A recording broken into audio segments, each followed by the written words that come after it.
Hello everyone, बहुत बहुत स्वागत है आप सभी का आज के इस इम्पॉर्टेंट वीडियो में। और आज की क्लास में हम डिस्कस करने वाले हैं बायोस्फीयर रिजर्व, नेशनल पार्क। कौन कौन से इम्पॉर्टेंट बायोस्फीयर रिजर्व हैं, कौन कौन से नेशनल पार्क हैं जो आपके एग्ज़ाम पॉइंट ऑफ व्यू से बहुत इंपॉर्टेंट है। एग्ज़ाम में बहुत सिंपल और काफ़ी बार यहाँ से सवाल आ जाता है। ये यूनिट 4 में भी पूछा जा सकता है, ये यूनिट 10 जोग्राफी ऑफ इंडिया में भी आ सकता है। तो ये टॉपिक तो दोनों में ही ओवरलैप करता है। ठीक है, पहले कुछ बेसिक बातें हम इनसे देखेंगे। और बायोस्फीयर तो वैसे 18 ही है जैसा आप जानते हैं, लेकिन इनकी कुछ खास बातें क्या क्या आपको ध्यान रखनी है, जैसा यहाँ पर आपको लिखा भी मिल रहा है। और दूसरा जो नेशनल पार्क हैं, नेशनल पार्क काफ़ी सारे हैं, 100+ नेशनल पार्क हैं। तो क्या आपको सभी नेशनल पार्क याद रखने हैं या कुछ, जाहिर सी बात है सभी तो याद नहीं रखने होंगे, लेकिन जो याद भी रखने हैं उनमें क्या क्या याद रखना है, किस तरह से आप उन्हें आसानी से याद रख सकते हैं, उसको हम डिस्कस करेंगे। बहुत ही सिंपल और बहुत जल्दी से हम इसको कवर कर लेंगे। सबसे पहली चीज़ देखिए, जो बायोस्फीयर रिजर्व है, नेशनल पार्क है, वाइल्ड लाइफ सेंचुरीज हैं, ये सभी जो भी चीज़ें हैं, ये वाइल्ड लाइफ को कंजर्वेट करने के लिए या संरक्षण प्रदान करने के लिए हम करते हैं। ठीक है, अब इसमें हमारे पास वाइल्ड लाइफ को बचाने के लिए, इनको संरक्षित करने के लिए दो तरीके हो सकते हैं। एक इन सीटू, दूसरा एक्स सीटू। इन सीटू और एक्स सीटू।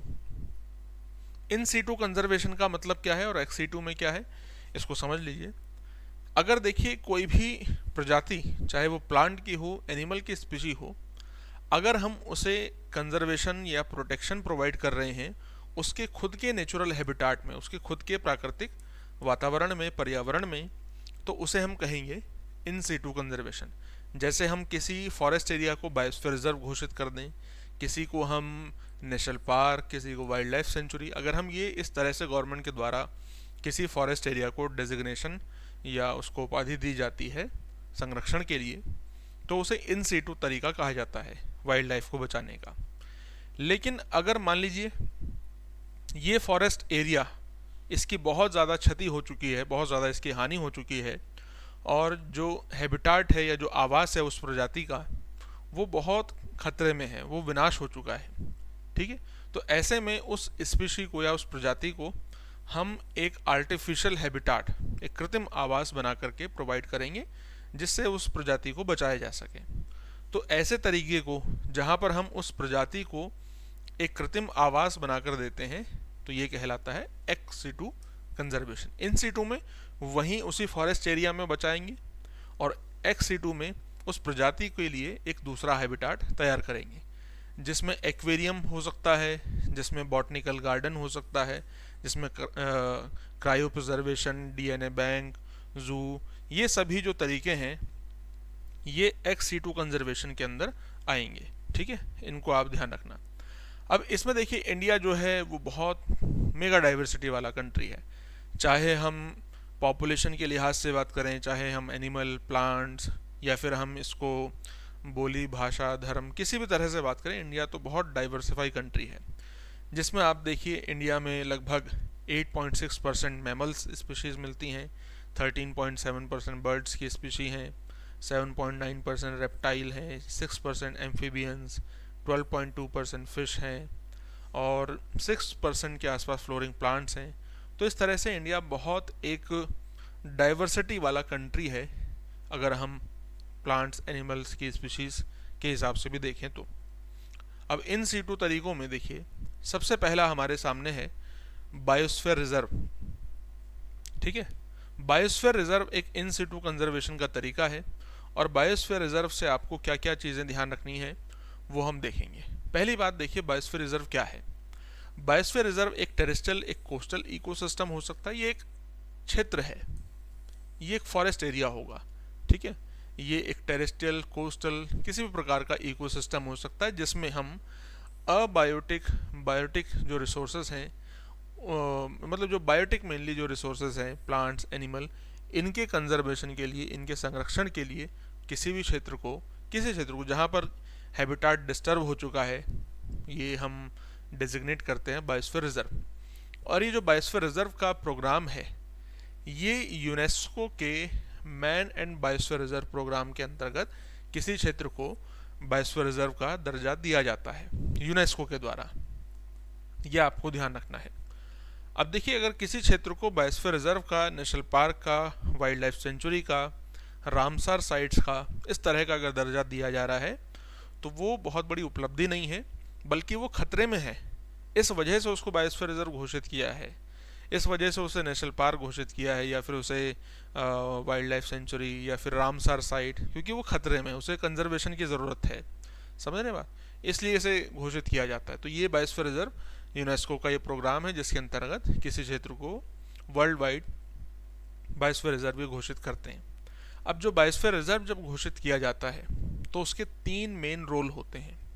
इसके जोन भी होते हैं अलग अलग, कि एक बहुत बड़ा क्षेत्र होगा, उसमें अलग अलग जोन होंगे, लेकिन उससे पहले 3 रोल। इसके क्या क्या रोल हैं? कंजर्वेशन का रोल होगा, लॉजिस्टिक रोल होगा और डेवलपमेंटल रोल होगा। कंजर्वेशन का मतलब है कि जो बायोडाइवर्सिटी है, वहाँ की जैव विविधता है, इसका संरक्षण करना, इसको बचाना, इसको प्रोटेक्शन प्रोवाइड करना। ठीक है। दूसरा लॉजिस्टिक रोल, मतलब कि वेल डिफाइन हो, आइडेंटिफाई किया जा सके, इंटरनेशनल नेटवर्क बनाया जा सके रिसर्च के लिए, मॉनिटरिंग प्रोग्राम हो वहाँ पर। तो इस तरह की जो एक्टिविटीज़ हैं, ट्रेनिंग्स हैं, इंफॉर्मेशन एक्सचेंज हैं, तो इस तरह के जो रोल हैं एक बायोस्फीयर रिजर्व के, वो लॉजिस्टिक रोल कहलाते हैं। थर्ड में आता है डेवलपमेंटल रोल, जिसमें इन्वायरमेंट के प्रोटेक्शन, लैंड रिसोर्सेज डेवलपमेंट, इस तरह की जो रोल हैं वो डेवलपमेंट से संबंधित डेवलपमेंटल रोल कहलाते हैं। ये 3 रोल हैं जो एक बायोस्फीयर रिजर्व के होते हैं। डायरेक्टली आपसे एग्जाम में सवाल यहाँ से पूछ लेगा, इन तीनों बातों को ध्यान रखेंगे। अगर हम आगे बढ़ेंगे तो एक बायोस्फीयर रिजर्व के क्या क्या इसके जोन होते हैं। जैसे मान लीजिए कि ये पूरा बायोस्फीयर रिजर्व है, ठीक है, तो इस बायोस्फीयर रिजर्व में अलग अलग जोन होते हैं। ये सबसे बाहर आप एक जोन देख रहे हैं जिसको ट्रांजिशन जोन बोलते हैं। फिर ये मिडिल में है जो डार्क कलर से है, इसको बफर जोन बोलते हैं। और ग्रीन एरिया जो है ये कोर जोन होता है। और तीनों में रिस्ट्रिक्शन का लेवल अलग अलग होगा। ठीक है। जो कोर एरिया होता है, कोर एरिया, ये सबसे ज़्यादा रिस्ट्रिक्टेड होता है। यहाँ पर परमिशन सभी को नहीं मिलेगी। ये सबसे ज़्यादा प्रोटेक्शन वाला प्रोटेक्टेड एरिया होता है। ठीक है। कंजर्वेशन के हिसाब से पूरा इकोसिस्टम, स्पीशीज, यहाँ का जो वेरिएशन, जेनेटिक वेरिएशन है, इनको सबसे ज़्यादा प्रोडक्शन इस वाले एरिया को प्रोवाइड की जाती है। ठीक है। यहाँ पर केवल परमिशन के द्वारा ही रिसर्च के लिए जाना अलाउ किया जा सकता है, अदरवाइज बिल्कुल नहीं। इसके बाद आता है बफर जोन। बफर जोन जो कोर एरिया के आसपास का क्षेत्र है, यहाँ पर हम देखेंगे तो scientific research, monitoring, training, education purpose के लिए यहाँ तक हम जा सकते हैं। इस इमेज में भी देखिए, आप देख सकते हैं बफर जोन में क्या क्या हो सकता है। अलग अलग साइन यहाँ पर हैं। फिर ऐसे ये ट्रांजिशन जोन है और कोर जोन है, कोर जोन। ठीक। और फाइनली फिर लास्ट में आता है ट्रांजिशन जोन। ये सबसे बाहर का क्षेत्र होता है जहाँ पर रिस्ट्रिक्शन सबसे कम है। ठीक है। ये सबसे बाहर का क्षेत्र है जिसमें रिस्ट्रिक्शन सबसे कम होता है, और ये वो क्षेत्र है जो आसपास के लोगों से और आसपास के क्षेत्र से ज़्यादा कनेक्टेड होता है। ठीक है।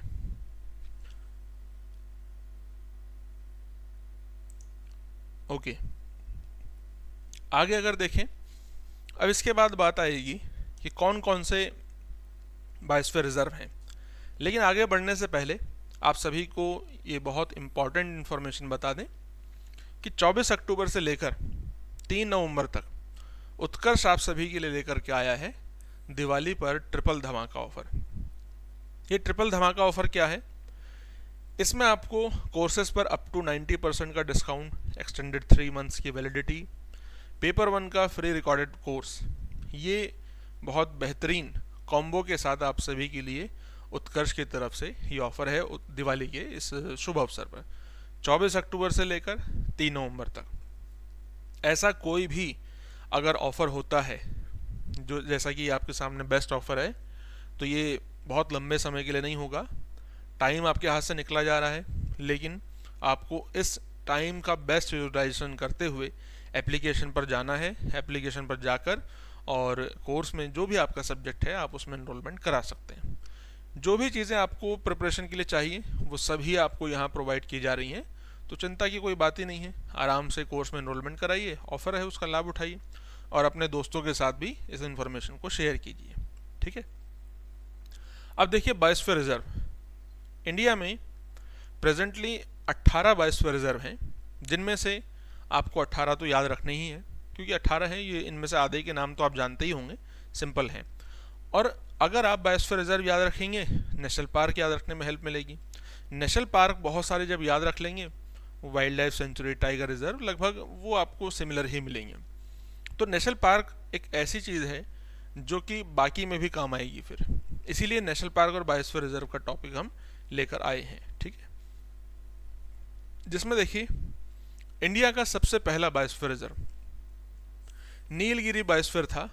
इसमें आपको एक तो नाम याद रखना है, किस स्टेट में है ये याद रखना है, और अगर यहाँ से कोई इंपॉर्टेंट बात होगी वो आपको बता दी जाएगी। और नीलगिरी बायोस्फीयर रिजर्व क्योंकि सबसे पहला है, इसलिए इसका ईयर याद रखना है। 1986 में नीलगिरी बायोस्फीयर रिजर्व पहला बायोस्फीयर रिजर्व तमिलनाडु, केरल, कर्नाटका के बॉर्डर पर है। नंदा देवी बायोस्फीयर रिजर्व है उत्तराखंड में, ये आपको ध्यान रखना है। नीलगिरी बायोस्फीयर रिजर्व के बारे में ध्यान रखिए कि टाइगर के लिए एक तो फेमस है, Nanda Devi biosphere reserve snow leopard के लिए, ये याद रखने वाली बात है इसमें। गल्फ ऑफ मन्नार है जो कि तमिलनाडु पर है, कोस्टल है, ये तटीय है, मन्नार की खाड़ी तमिलनाडु के बीच में, इसलिए। नोररेक मेघालय, रेड पांडा के लिए ये फेमस है। सुंदरबन का डेल्टा है, ये भी बायोस्फीयर रिजर्व है, वेस्ट बंगाल में है, ये तो आप जानते ही हैं। रॉयल बंगाल टाइगर के लिए फेमस है, इम्पॉर्टेंट बात है। मानस है आसाम में, ये आपको ध्यान रखना है। सिमलीपाल है उड़ीसा में। दिहांग दिबांग है अरुणाचल प्रदेश में।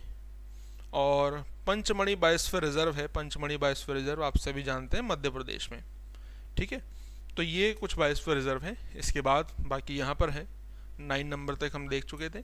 अचानक मारा अमरकंटक मध्य प्रदेश छत्तीसगढ़ के बॉर्डर पर है। Great run of Kutch again Gujarat में है, ये तो आप जानते ही हैं, गुजरात। कोल्ड डेजर्ट, इसका नाम ही कोल्ड डेजर्ट है, हिमाचल प्रदेश, स्नो लेपर्ड के लिए फेमस है। कंचनजंगा या कंचनजोंगा भी कह सकते हैं नेशनल पार्क, सिक्किम में है, सिक्किम में। ओके, अगस्त्यमलाई बायोस्फीयर रिजर्व है केरल तमिलनाडु के बॉर्डर पर। ग्रेट निकोबार बायोस्फीयर रिजर्व है, ये अंडमान निकोबार में है। ओके, डिब्रू सखोवा है असम में। सेचाचलम बायोस्फीयर रिजर्व है आंध्र प्रदेश में। पन्ना बायोस्फीयर रिजर्व है, ये भी मध्य प्रदेश में है। पन्ना की एक खास बात है कि पन्ना एक माइन भी है, एक खान भी है। पन्ना किस तरह की खान है, किस लिए फेमस है, आप बता सकते हैं कमेंट में। क्या पन्ना चांदी के लिए, सिल्वर के लिए फेमस है, गोल्ड के लिए फेमस है, डायमंड के लिए फेमस है, आयरन ओर के लिए फेमस है, किस लिए फेमस है पन्ना, यह आपको कमेंट में बताना होगा। ठीक है, इसके बाद आता है नेक्स्ट। अब देखिए यहाँ अगर बायोस्फीयर रिजर्व, नेशनल पार्क आपको याद रखने हैं ना, तो आप उसको लिस्ट बना के तो याद रख सकते ही हैं, लेकिन जो आसान तरीका है मैं आपको बताऊं। एक इस तरह से आपको मैप लेना है, ठीक है, जो नया मैप है। आपको क्या करना है, जैसे बायोस्फीयर रिजर्व है, बायोस्फीयर रिजर्व को आप शो कर रहे हैं। यहाँ अगर आपको दिखे कि उत्तराखंड में जो जो बायोस्फीयर रिजर्व हैं, ऐसे लिख दीजिए बॉक्स बनाकर। आपको लगे कि जम्मू कश्मीर में, लद्दाख में जो बायोस्फीयर रिजर्व है, लद्दाख के ऐसे लिख दीजिए, जम्मू कश्मीर के ऐसे लिख दीजिए। ठीक है, आपको मिले कि यहाँ अरुणाचल प्रदेश में जो बायोस्फीयर रिजर्व हैं, उनको ऐसे बॉक्स बना के लिख दीजिए। ठीक है, आपको मिले कि मेघालय में ये बायोस्फीयर रिजर्व है, ये यहाँ पर लिख दिए, फिर ऐसे ही बॉक्स बना लीजिए। तो अगर आप इस तरह से बनाएंगे बायोस्फीयर रिजर्व में भी, और आगे अभी नेशनल पार्क की भी लिस्ट है, तो एक ही पेज में, एक ही मैप में आप बहुत आसानी से भी याद कर लेंगे, और सिंपल भी आपको लगेगा, याद करना भी आसान हो जाएगा। ये तरीका होता है आसानी से याद करने का। ठीक है, अब आगे बढ़ते हैं। तो इसमें देखिए आता है नेक्स्ट, नेशनल पार्क। इंडिया के कौन कौन से इम्पोर्टेंट नेशनल पार्क हैं। नेशनल पार्क जो है इंडिया के, वो IUCN की, इंटरनेशनल यूनियन ऑफ कंजर्वेशन की, ये कैटेगरी 2 के प्रोटेक्शन प्रोवाइड किया जाता है। IUCN की कैटेगरी है जिस पर हम कभी डिस्कशन करेंगे। आप अभी ध्यान रखना कि ये IUCN की कैटेगरी 2 में कैटेगरी 2 के प्रोटेक्टेड एरिया कहलाते हैं। ठीक है। इंडिया का जो पहला नेशनल पार्क था, पहला 1936 में इस्टेब्लिश किया गया था, जिसका उस समय पे नाम था हेली नेशनल पार्क, जिसको आप जिम कॉर्बेट नेशनल पार्क के नाम से जानते हैं। उत्तराखंड में ये है। ठीक है। और जो भी नेशनल पार्क हैं वो WPA के अंदर डेजिग्नेट किए जाते हैं। वाइल्ड लाइफ प्रोटेक्शन एक्ट एक बहुत इंपॉर्टेंट एक्ट है 1972 का, कभी इसे हम डिटेल में डिस्कशन करेंगे। WPA का जो वाइल्ड लाइफ प्रोटेक्शन एक्ट है, जो सिर्फ केवल फ्लोरा के लिए नहीं, फौना के लिए, जो पूरा रिसोर्सेज हैं, वाइल्ड लाइफ रिसोर्सेज हैं, उनके कंजर्वेशन के लिए इसमें अलग अलग चैप्टर्स हैं, और उसी के अंतर्गत ये नेशनल पार्क भी डेजिग्नेट किया जाता है। ठीक है। WPA, प्रोजेक्ट टाइगर फिर इसके बाद आया 1973 में, प्रोटेक्शन प्रोवाइड किया जाता है। ठीक है। ये जो संख्या है 106 अभी यहाँ पर लिखी है, लेकिन इसमें थोड़ा सा ऊपर नीचे हो सकता है, एक आध ऊपर हो सकता है, एक आध नीचे हो सकता है, ये चेंज होते रहते हैं। ठीक है। जो नेशनल पार्क है, याद रखने वाली बात यह है कि Indian ministry of environment and forest conservation के द्वारा ये एक नेशनल पार्क डेजिग्नेट किया जाता है, जिसका मतलब होता है कि एक एरिया ऐसा होगा जो कि एक वाइल्ड लाइफ सेंचुरी के अंदर हो सकता है, नहीं भी हो सकता है, कोई क्राइटेरिया नहीं है ऐसा। Can be notified by state government, ये ध्यान रखना है कि स्टेट गवर्नमेंट के द्वारा डेजिग्नेट किया जाता है, नोटिफाई किया जाता है। ठीक है। नेशनल पार्क जो होता है by reason of its ecological, faunal, floral, geomorphological, zoological association और इम्पोर्टेंस की वजह से, किसी भी पर्पस की वजह से, इनमें से वाइल्ड लाइफ को प्रोटेक्ट करने के लिए ये नेशनल पार्क डेजिग्नेट करते हैं, घोषित करते हैं। स्टेट गवर्नमेंट ये काम करती है। ठीक है। WPA जो वाइल्ड लाइफ प्रोटेक्शन एक्ट है, इसके चैप्टर नंबर 4 है। चैप्टर नंबर 4 में किस तरह से नेशनल पार्क को घोषित करना है, क्या उसकी बाउंड्रीज होंगी, कैसे उस बाउंड्रीज को बढ़ाया जा सकता है, घटाया जा सकता है, वो सभी चीज़ें यहाँ चैप्टर 4 में दी गई हैं। और यहाँ के जो ऑफिसर्स होंगे उनको कैसे रिक्रूट किया जाएगा, वो सभी बातें यहाँ पर हैं चैप्टर नंबर 4 में। ठीक है। अब हम आते हैं कि कौन कौन से इम्पॉर्टेंट नेशनल पार्क हैं। पहली बात तो नेशनल पार्क बहुत सारे हैं। दूसरी बात, सभी नेशनल पार्क याद नहीं करने हैं। तीसरी बात, जो नेशनल पार्क याद रखने हैं उनके ईयर याद नहीं रखना है। एक तो नाम नेशनल पार्क का, किस स्टेट में है, और अगर कोई खास बात होगी उसको याद रखेंगे, बाकी सब याद नहीं रखने हैं। किसी की अगर कोई खास बात है, जैसे वहाँ की कोई इम्पॉर्टेंट, मान लीजिए कि कोई इम्पॉर्टेंट वहाँ का एनिमल है, कोई लेक का नाम है, रिवर का नाम है, उसको देख लेंगे। ठीक है। जैसे देखिए, सबसे पहले हम याद रखेंगे कैंपबेल नेशनल पार्क है, अंडमान निकोबार में है, बस इतना याद रखना है आपको। Mahatma Gandhi marine national park है, ये भी अंडमान निकोबार में है। ओके। और रानी झांसी, जो टिक लगा दिए जा रहे हैं उनको याद रखिए, उनकी कोई इंपॉर्टेंट बात बताई जाए तो उसको याद रखना है। ठीक है। रानी झांसी मरीन नेशनल पार्क है, ये भी अंडमान निकोबार में है। बाकी आपको यहाँ से ज़्यादा और याद नहीं रखने हैं। अगला आता है पापीकोंडा नेशनल पार्क। पापीकोंडा आंध्र प्रदेश में। राजीव गांधी नेशनल पार्क है, आंध्र प्रदेश में है। ठीक है। मुलिंग नेशनल पार्क है, ये भी अरुणाचल प्रदेश में है, ये अरुणाचल प्रदेश में है। ठीक है। और ये जो मुलिंग नेशनल पार्क है, ये पार्ट है किसका, दिहांग दिबांग बायोस्फीयर रिजर्व का। ये अभी थोड़ी देर पहले हमने देखा था, इसको आप ध्यान रखना। ठीक है। इसके अलावा आता है नामदफा नेशनल पार्क, ये भी अरुणाचल प्रदेश में है, इसको ध्यान रखने वाली बात है, इम्पॉर्टेंट है, नामदफा नेशनल पार्क। और इसके बाद आता है डिब्रू सखोवा, अभी हमने बायोस्फीयर रिजर्व में भी ये नाम देखा था, असम में है। ठीक है। और इसके बाद आता है काजीरंगा नेशनल पार्क है, असम में है, और यूनेस्को की ये वर्ल्ड हेरिटेज साइट भी है काजीरंगा नेशनल पार्क। और आप जानते हैं कि ये इंडियन राइनोसोरस, जो एक सींग वाला गैंडा है ना, उसके लिए फेमस है काजीरंगा नेशनल पार्क की। ये खास बात आपको ध्यान रखनी है। एक तो यूनेस्को की ये वर्ल्ड हेरिटेज साइट है, दूसरी बात ये एक सींग वाले गैंडे के लिए फेमस है, जिसको इंडियन राइनोसोरस भी बोलते हैं। आगे बढ़ते हैं। मानस नेशनल पार्क है, असम में है, यूनेस्को की वर्ल्ड हेरिटेज साइट है। ओके, ये आपको ध्यान रखना है, मानस रिवर के पास ये नेशनल पार्क है। ओके, इसके आगे आपको याद रखना है औरंग नेशनल पार्क है, ये भी असम में ही है। वाल्मीकि नेशनल पार्क याद रखिए कि ये बिहार में है। टाइगर रिजर्व भी है ये एक। और इंद्रावती नेशनल पार्क है छत्तीसगढ़ में। इसके अलावा ब्लैक बक नेशनल पार्क है गुजरात में, याद रखना है आपको, जो कि ब्लैक बक के लिए फेमस है। ठीक है, गिर फॉरेस्ट है गुजरात में। गिर फॉरेस्ट जो गुजरात में है ना, ये गिर की जो पहाड़ियाँ हैं, गिरनार की पहाड़ियाँ वहाँ पर है।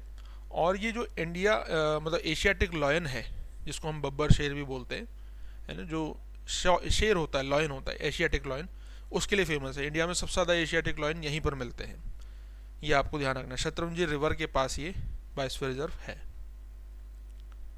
अगला आता है गुजरात में मरीन नेशनल पार्क, गुजरात में ही है।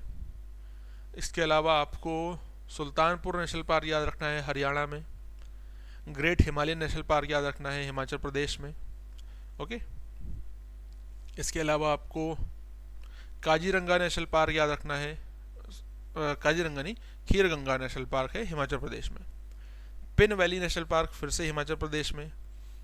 और आपको दाचीगाम नेशनल पार्क बहुत इंपॉर्टेंट है, याद रखना है, ये जम्मू कश्मीर में है। ठीक है, किश्तवाड़ भी याद रखिए जम्मू कश्मीर में। सलीम अली याद रखिए, सलीम अली जम्मू कश्मीर में। ये जो दाचीगाम नेशनल पार्क है ये कश्मीरी स्टैग के लिए फेमस है, ये आपको इसमें ध्यान रखना है। आगे बढ़ते हैं, इसमें एक चीज़ ध्यान रखिए, जो ग्रेट हिमालयन नेशनल पार्क है ना, ये यूनेस्को की वर्ल्ड हेरिटेज साइट है। यूनेस्को की ये वर्ल्ड हेरिटेज साइट है। अगला आता है बांदीपुर नेशनल पार्क। इसको आपको याद रखना है कि कर्नाटक में है, कर्नाटक में। बनेरघट्टा नेशनल पार्क है, ये कर्नाटक में है। कुद्रेमुख याद रहेगा आपको, कर्नाटक में। बताइए कमेंट करके कि कुद्रेमुख माउंटेन हिल है जो कर्नाटक की, वो किस तरह के रिसोर्सेज के लिए फेमस है।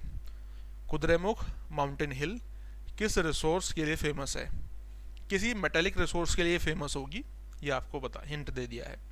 नागरहोल नेशनल पार्क है, कर्नाटक में है नागरहोल। अनाईमुड़ी नेशनल पार्क है, ये केरला में है। आगे बढ़ते हैं, कुछ और इम्पोर्टेंट नेशनल पार्क, जैसे एराविकुलम है केरला में, जैसे पेरियार याद रखिए केरला में।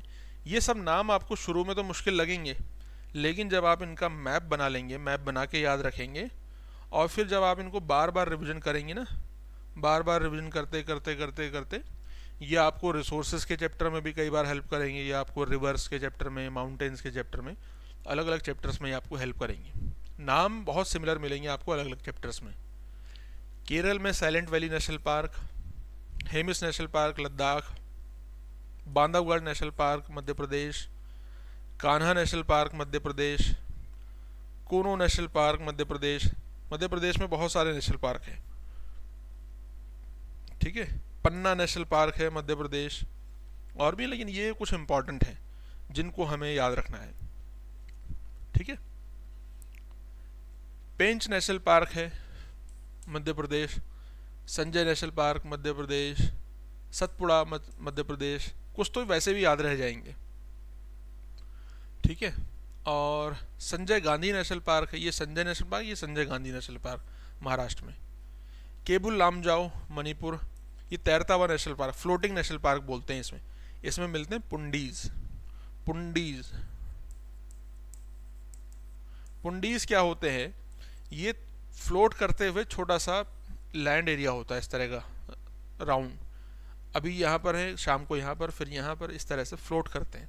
इस वजह से इनको फ्लोटिंग नेशनल पार्क बोलते हैं। इसे पुंडीज यहाँ पर मिलते हैं। ठीक है, नोररेक है मेघालय का, बहुत इंपॉर्टेंट है, आपको और याद रखना है इसमें। तो आप भीतरकनिका याद रखिए, उड़ीसा का है। ये रामसार साइट भी है, रामसार साइट। सिमलीपाल उड़ीसा का है, याद रखना है। केवलादेव नेशनल पार्क है राजस्थान का, यूनेस्को की वर्ल्ड हेरिटेज साइट है। इसको पक्षियों का स्वर्ग भी बोलते हैं, इसको आपको याद रखना है। ठीक है, रणथंभौर है राजस्थान का, सरिस्का टाइगर रिजर्व है राजस्थान का। कंचनजंगा या कंचनजोंगा सिक्किम में है, यूनेस्को की वर्ल्ड हेरिटेज साइट भी है। इसके अलावा इंदिरा गांधी ये सेंचुरी भी है, नेशनल पार्क भी है तमिलनाडु, ये आपको ध्यान रखना है। आगे बढ़ें तो हमें दिखाई देगा जो इम्पोर्टेंट है, दुधवा नेशनल पार्क है उत्तर प्रदेश का, ये इम्पोर्टेंट है। गंगोत्री नेशनल पार्क है उत्तराखंड में। गोविंद पशु विहार है उत्तराखंड में, ये इम्पोर्टेंट है। ठीक है, जिम कॉर्बेट तो है ही क्योंकि ये सबसे पहला नेशनल पार्क है, इसलिए बहुत इम्पोर्टेंट है। Okay, Nanda Devi national park Uttarakhand में है, ये यूनेस्को की वर्ल्ड हेरिटेज साइट है, याद रखना है आपको। Rajaji national park, valley of flower, ये बहुत इम्पोर्टेंट है। जलपारा नेशनल पार्क है वेस्ट बंगाल का, इसको आपको याद रखना है, इंडियन राइनोसोरस के लिए फेमस है। ठीक है, इसके अलावा आपको इनमें से सुंदरबन याद रखना है, वेस्ट बंगाल का, यूनेस्को की ये वर्ल्ड हेरिटेज साइट है। ठीक है, तो ये जितने भी नेशनल पार्क हमने अभी डिस्कशन किए हैं, ये सभी आप अगर इस तरह से लिस्ट बना के याद रखेंगे ना तो याद रखना मुश्किल हो जाएगा, जैसा मैंने आपको शुरू में भी बताया, क्योंकि नाम बहुत सारे हैं। तो अगर आप इस तरह से अलग अलग नाम याद रखने की कोशिश करेंगे तो मुश्किल होगा। एक मैप लीजिए आप, ब्लैंक मैप, गुजरात में कौन से हैं बॉक्स में लिखिए, राजस्थान में कौन से हैं बॉक्स में लिखिए। और ये न सिर्फ आप नेशनल पार्क में, आप अगर ट्राइब्स याद रख रहे हैं, आप अगर फसल याद रख रहे हैं, अगर आप मान लीजिए कि माउंटेन पीक याद रख रहे हैं, कुछ भी फैक्चुअल डाटा है अलग अलग स्टेट का आपको याद रखना है, तो आप मैप लीजिए, बॉक्स बनाइए, एरो से दर्शा दीजिए कि इसमें है। ये तरीका आपको रिसोर्सेज के चैप्टर में भी काम आएगा, जहाँ पर भी अलग अलग स्टेट का डाटा याद रखना है, ये तरीका वहाँ पर आप यूज़ कीजिए। ठीक है, इसी के साथ ये चैप्टर तो समाप्त होता है, लेकिन आपकी प्रिपरेशन स्टार्ट होगी जब आप फटाफट से इस ऑफ़र का लाभ उठाएंगे। ठीक है, और इस ऑफ़र का लाभ उठाने के लिए आपको एप्लीकेशन पर जाना है 3 नवंबर से पहले। 3 नवंबर से पहले दिवाली के इस ट्रिपल ऑफ़र का आप लाभ उठाइए। मिलेंगे आप सभी को क्लास में। थैंक यू सो मच सभी को, बाय बाय, टेक केयर, धन्यवाद।